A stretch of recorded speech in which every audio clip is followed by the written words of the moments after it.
Managing your technology. So now we know about the documentation, we've got the Docker, that's all great. When it comes to managing the security of your technology, make sure you can address each and every one of these items on the list, right? These are items on this list that should be actioned immediately, either on your own within your own teams, or if you don't have the capacity to do it, look to reach out to a partner to help you do these. And these aren't, anything that most of you are probably already aware of or know about, but it's a bit of a list to say these are the super important items. I've highlighted a couple on here just to touch on, because I don't want to touch on every single dot point here. There's some easy, basic ones. Our backups are disconnected from the network to ensure that the data is, restored easily and securely, right? The amount of times we see the backups are stored on the same network as the servers, infrastructure, desktops, etc., and are exposed to cyber attacks, it's probably happening far too often. And there's simple solutions to address that. Where appropriate, the data is properly encrypted and stored securely, right? Especially if you're in a cloud platform like maybe Azure or AWS. Most of those things are just tick boxes to encrypt your data within that platform. Right? Simple things that can be turned on and just be addressed quite easily. Have multi-factor turned on. Multi-factor authentication for your identities, right? Again, simple, enabling of services where most companies have an Office 365 or an M365 solution in place.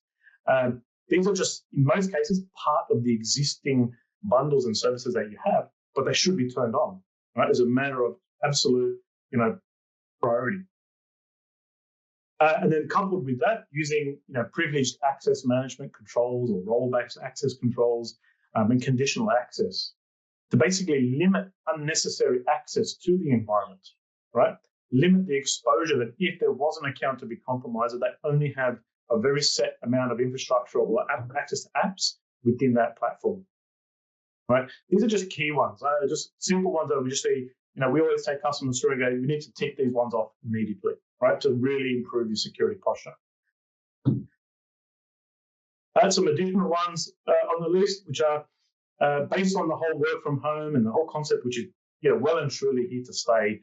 We have seen a lot of organizations look to adopt the BYOD policy, or it was kind of enforced or pushed onto them, where users just use their own machines at home, right, to access corporate networks. And there was no real policy or conditional access policies that prevented that from happening.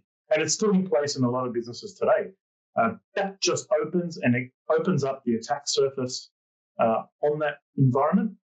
It opens the attack surface on that personal home computer as well as on the corporate network, right? So exposing potential sensitive data or exposing potential whole networks back onto that home user's personal computer, for example.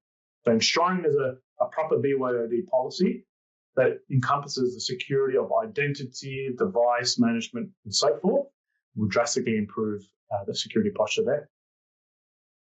And the next 2 points are really important as well. These are probably the two most important that I generally see as critical.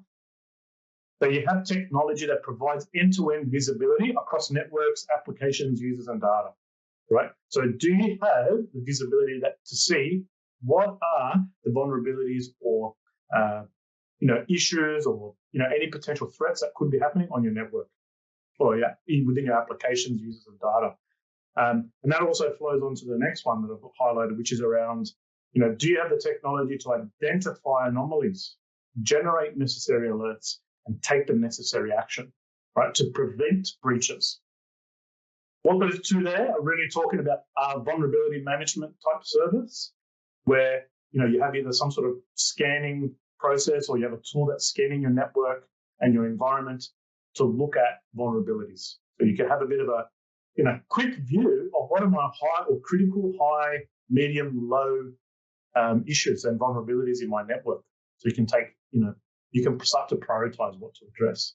And the last one is around having basically a system or solution in place, such as like a SIEM type solution, where it will detect the anomaly, that you can set up alerting, obviously, and then set up some necessary, maybe potential automation in there to take necessary steps. An example might be an identity or an account is potentially being compromised, and there's an alert that's been raised that, hey, this account's been trying to log on to this particular application 30 times in the last 5 seconds or something like that, which is a signal of some sort of strange activity.